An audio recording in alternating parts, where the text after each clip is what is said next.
अभी तक जो मैंने बनारस को समझा है, वो मैंने बनारस को यही जाना है कि ये एक त्योहार है। बनारस का अल्हड़पन, बनारस की टपरी जहाँ पे सब लोग चाय के लिए इकट्ठा हो जाते हैं, दोस्तों से मिलना, अपने रिश्तेदारों से मिलना, यहाँ पर समय पता ही नहीं चलता कि कैसे निकल जाता है। हर रोज यहाँ पर एक अपनी ही मदमस्त जिंदगी। ये बातें बड़े शहरों में हमें नसीब नहीं हो पाती हैं। यहाँ का हर एक व्यक्ति अपनी चाहे निजी जिंदगी हो या अपनी प्रोफेशनल जिंदगी हो, उसको बखूबी जीता है। खासकर जिंदगी के साथ साथ यहाँ पर जो सांस्कृतिक संगम है, चाहे वो गायन हो, वादन हो, चाहे नृत्य हो, उसकी अपनी ही एक अटूट इतिहास रहा है। चाहे बिस्मिल्लाह शाह की शहनाई हो, चाहे गिरिजा देवी का संगीत हो, चाहे बिरजू महाराज का कथक हो, बनारस की हर गलियों में ये संगीत गूंजता रहता है। अगर आपको कोई अपना पहली बार बनारस आता है तो आपने सबसे पहले कहाँ ले जाना चाहिए? जो मुझे सबसे ज्यादा बनारस में अपनी तरफ खींचता है वो है बनारस के घाट, क्योंकि वो अपने में एक अलग ही इतिहास दिखाता है और उसका गवाह है। ये चीज, ये सुकून आपको कहीं नहीं मिल सकता। गंगा के किनारे आप अगर जाके रात में कभी भी बैठ जाएं, आपको लगेगा ही नहीं कि मैं किसी ऐसी जगह हूं जहां मैं सेफ नहीं हूं, और सुकून मिलता है आपको। घाटों पे गंगा दर्शन, गंगा की आरती, ये अपने में एक अनूठा संगम है जो हर जगह देखने को नहीं मिलता। तो मेरा ये मानना है कि बनारस को जिया जा सकता है। बनारस आपको एक ऐसा रस प्रदान करता है जिसमें आप हमेशा के लिए विलीन होना चाहते हैं। जो बनारस को एक बार समझ जाता है वो यहाँ से कभी भी नहीं जाना चाहता। कोई खास त्योहार जो आप सिर्फ बनारस में ही देखते हैं? होली बनारस के त्योहार के लिए मैं हर साल बहुत ही बेसब्री से इंतजार करती हूँ। और होली के यहाँ बहुत रूप हैं, अनेक रूप में होली मनाई जाती है। चाहे वो मणिकर्णिका घाट हो, जहाँ पर हम अपनी जीवन शैली का अंत होते हुए देखते हैं, वहां पर भी होली धूमधाम से मनाई जाती है। और एक जो अल्हड़पन है, जो एक मदमस्त जीवन है बनारसियों में, वो सब जगह हमें नसीब नहीं होता। कोई बनारसी स्ट्रीट फूड जो आप हमेशा एंजॉय करना चाहिए? अगर हम गर्मियों की बात करें तो ऑब्वियसली कचौड़ी, जलेबी, और ठंड में सबको बहुत ही बेसब्री से इंतजार रहता है मलाइयों का, जो हम हर जगह नहीं खा पाते हैं। तो अगर सर्दी में कोई हमारे पास आता है तो सर्दियों में तो हम चाहेंगे कि वो मलाइयों का सेवन जरूर करें, क्योंकि ये बनारस में जो मिठाइयाँ हैं वो मिठाइयाँ हर जगह नहीं मिलती हैं। जैसे कि आपकी लौंग लता बहुत अपने में मशहूर, और कचौड़ी, जलेबी, ठठेरी गली जहाँ पर सब लोग जाते हैं, कचौड़ी गली जिसपे ऊपर ठुमरी भी बनी हुई है, तो अपने में ही इसका अपना रंग है। शहरों में खास बनारस, मुझे तो लगता है कि शहर नहीं है बनारस, ये एक एहसास है बनारस मेरे हिसाब से। बनारस में बिताया गया कुछ खास जो आप शेयर करना चाहेंगे? बनारस में समय नहीं पता चलता कि कैसे बीत जाता है। जैसे मैंने कहा कि ये आपको हर तरीके की जिंदगी जीने को के लिए आसान कर देता है, चाहे आप प्रोफेशनल लाइफ जिए, चाहे अपनी पर्सनल लाइफ जिए। आप हर चीज यहाँ पर खुशी खुशी अपने मन चाहे से जी सकते हैं। तो लोग कहते हैं कि बनारस मोक्ष की नगरी है, आपको क्या लगता है? जहाँ पे सुकून है वही मोक्ष है। जब आपकी अंतरात्मा में शांति नहीं है, आपको जहाँ सुकून नहीं है वहां मोक्ष नहीं प्राप्त हो सकता, और बनारस आपको वो सुकून देता है। तो क्योंकि यहाँ सुकून मिलता है तो यहाँ मोक्ष अपने आप ही सबको प्राप्त हो जाता है।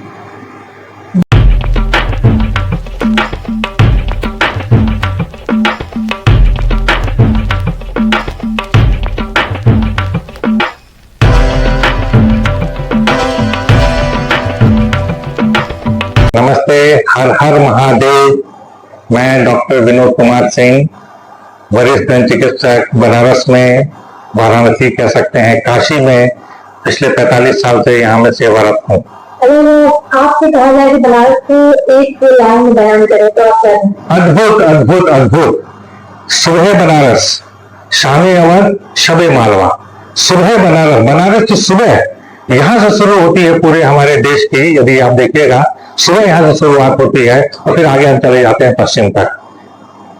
अगर बात की जाए तो पहले ही बनारस में और अब की काफी में जो बदलाव आए हैं इसके बारे में क्या बताना? बहुत बहुत बहुत बदलाव आया है। मैं तो 45 साल पहले आया था और कभी मेरे मन में नहीं था कि मैं बनारस रुकूंगा या रहूंगा।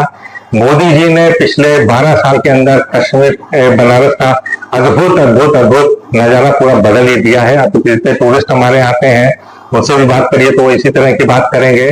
और बाहर हमारे यहाँ जितना जो काशी कॉरिडोर जो हमारा बन गया है, बहुत बाहर मतलब पूरे पश्चिम से, उत्तर से, दक्षिण से सब तरह के यहाँ के जो लोग आते हैं दर्शन करने, ये अद्भुत है। यदि हम तो सीधे कहेंगे आप आइए, वास्तव में यदि बनारस को देखना है या काशी को देखना है, आप बनारस आके देखिए, अद्भुत नजारा आपको यहाँ पर मिलेगा। सुकून की जिंदगी है यहाँ पर। जैसे और लोग भी कहते हैं, हमसे भी यदि बात करिएगा तो बनारस कहाँ से शुरुआत हुआ?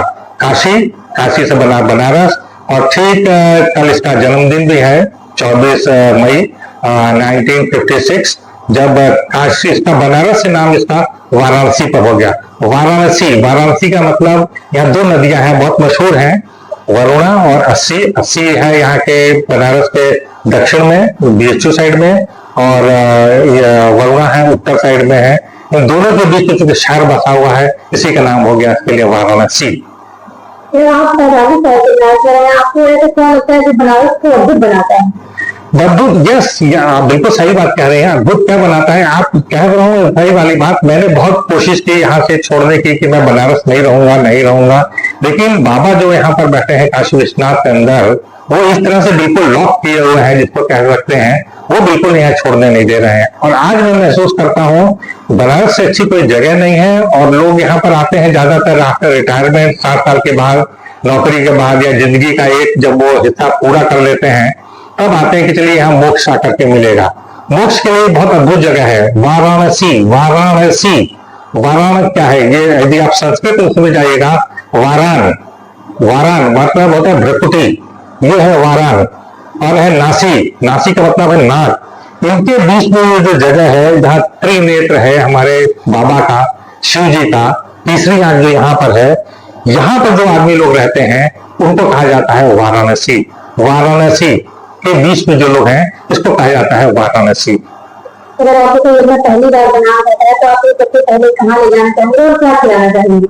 3 चीजें वहाँ बहुत अद्भुत है जो बनारस के लिए बहुत मशहूर भी है। और तीनों सबसे पहले तो जो भी आदमी आता है, चाहे सुबह चाहे दोपहर शाम को, पहली उसकी इच्छा होती है कि सर एक बार वाराणसी बाबा का दर्शन करा लीजिए, वो देख ले। दूसरा उसका होता है कि सर शाम को बहुत अच्छी गंगा आरती होती है, वो दिखा लीजिए। और उसके बाद यहाँ का बहुत ही मशहूर है काल भैरव। यहाँ के जितने भी अधिकारी लोग भी आते हैं तो सबसे पहले जाते हैं काल भैरव के दर्शन करते हैं, उनको सलाम तो करते हैं, जिससे कि उनके यहाँ के आगे आने वाले समय अच्छी तरह से गुजर जाए। शुरुआती दौर की बनारस की ऐसी कोई फेवरेट याद जो अभी तक आपको मुस्कुराने का मजबूर करती है? हाँ बिल्कुल, यहाँ तो हंसने के अलावा कोई मतलब ही नहीं है। बनारसीपन, अल्हड़पन, बनारसी बहुत मशहूर है यहाँ पे, जिसको कहते हैं बनारसी ठग, बहुत मशहूर है। बनारसी साड़ी, दूर दूर से लोग आके सबसे पहले कहते हैं वो बनारसी है या नहीं है, लेकिन आके पहले उनका सर बनारसी साड़ी एक काम करवा दीजिएगा। ये बहुत मशहूर चीजें हैं। और सबसे बड़ी बात है यहाँ जो कहते हैं ना, घाट चले जाइए, जो गंगा का किनारा देखिए, वो यहाँ का अद्भुत है, अद्भुत है। और जिसको कहते हैं कि जैसे एक बॉम्बे में आप मशहूर कहेंगे तो जो चौपाटी है वो बॉम्बे का बहुत मशहूर है, नेकलेस जिसको कहते हैं।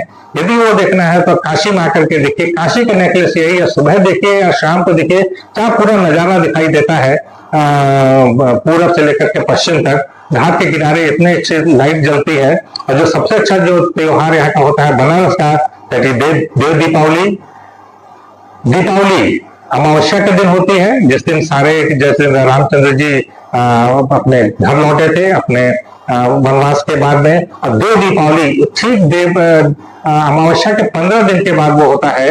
उसमें वो पूरा पूर्णिमा का दिन होता है। उस दिन देव उतरते हैं, ऊपर से देव उतरते हैं। और ये नजारा है, ये पूरा बनारस के अंदर, वाराणसी के अंदर, ये अद्भुत है। देखने के लिए लाखों लोग बाहर से आते हैं, और वहाँ यहाँ पर भीड़ भी बहुत हो जाती है, बहुत मुश्किलें होती हैं। लेकिन आप देखिए पिछले करीब हम इसको 32 साल से ये काम कर रहे हैं देव दीपावली का। आप ये मान के चल के आज तक वहां पर क्या ना लाखों लोग इकट्ठे होते हैं, भीड़ इतनी होती है कि आप जगह आपको पैर रखने की भी जगह नहीं मिलती है। लेकिन क्या अद्भुत नजारा होता है, कभी कोई दुर्घटना नहीं हुई, कोई समस्या नहीं है, सब चीज इसीलिए तो यहाँ पर बाबा खुद विराजमान है। आज के समय में जब लोग बनाए हुए बहुत से छोड़कर बड़े शहरों में जा रहे हैं, उनके लिए आप क्या कहना चाहेंगे? ये तो बड़ी सिंपल सी बात है कि आज की तारीख में हर आदमी को ये लगता है कि मैं थोड़ा और आगे बढ़ूं और चीजें देखो, अद्भुत नजारा भी देखो। लेकिन फिर मैं वही बात कह रहा हूँ कि जब एक उम्र गुजर जाती है या जब आगे आदमी बढ़ जाता है तो फिर सोचता है नहीं यहीं पर ज्यादा अच्छा है। जैसे बाहर से भी लोग आते हैं, मेरी बेटिया खुद बेंगलोर के अंदर है, वो आके घंटों आके गंगा के किनारे आके घाट पर आके बैठ जाती है। तो वो रात को 10 बजे 11 बजे उसको अच्छा लगता है। सुकून की बात जो अभी मैं कह रहा हूँ ना, सुकून और कहीं नहीं। बनारस में पूरा अलहड़पन है। आप रात में भी जाइएगा 11-12 बजे 1 बजे भी, तो आपको यहाँ का जो मेन धरोलिया चौक का एरिया है वहां पर आपको लोग आते जाते मिलेंगे। यहाँ पर हर समय वो चलता है। सुबह 2, 2:30-3 बजे से जो सुबह सुबह की आरती होती है, सुबह सुबह लोग दर्शन करने जाते हैं, घड़ी घंटा यहाँ पर बजने लगते हैं, हर हर महादेव के यहाँ नारे लगते हैं। यहाँ पर रात तो कभी इस तरह से होती नहीं है, सुबह दोपहर शाम रात सब होता है। लेकिन यहाँ जीवन जो है वो 24 घंटे चलता है, 24 घंटे यहाँ जीवन चलता है। तो काशी के लोगों के लिए काशी के लोगों के लिए बड़ा सिंपल सा चीज, बहुत बहुत सिंपल सी चीज है। यहाँ पर केवल मस्त रहिए बस। सब चीजों को दिमाग से उतार दीजिए।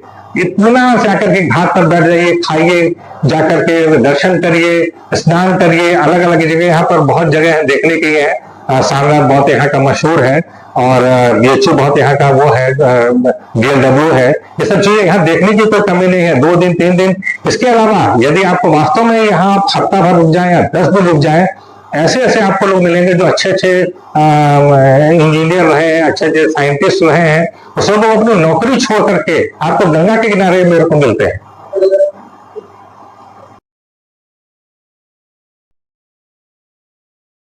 काशी, जन्म दिया इस काशी ने, फिर चलना मुझको सिखलाया। जब भी गिरा तो चूम मुझे, फिर से रास्ता वो दिखलाया। यही दौड़ता गलियों में, गंगा में कूदा करता था। घाटों की सीढ़ियों पे क्रिकेट कभी मैं खेला करता था। वो चौक की चाय टोस्ट मुझे अमृत से प्यारी लगती है। वो इडली गली विश्वनाथ की बड़ी करारी लगती है। फिर गोल कचौड़ी घुघरी संग बड़ा मनोरम लगता है। ठंडई भांग की कभी कभी बड़ा छबीला जसता है। फिर लस्सी केसर वाली तो मुझे जान से प्यारी लगती है, और पान की मैं क्या बात करूं, चौचक सरकारी लगती है। इन गलियों की वो गाय भी मुझ पे माँ का प्यार लुटाती है। गुजरा जब भी पास से मैं पूंछों से प्यार जताती है। सांड वहीं पे कभी कभी सिंघों से प्यार लुटाता है। गमछा जो लाल वो देख लिया तो बहुत दूर दौड़ाता है। गलियों गलियों में अलग अलग ताने और रागे बजती हैं। बिस्मिल्लाह की शहनाई और किशन के ताल पिसती है। कभी पैरों की छन छन को तुम कबीर चौरा पे पाओगे, तो दूर कहीं घाटों पे तुम हवा सुरीली पाओगे। दीना की चाट निराली, दीना की चाट निराली, तो पप्पू में भी कुछ कमी नहीं।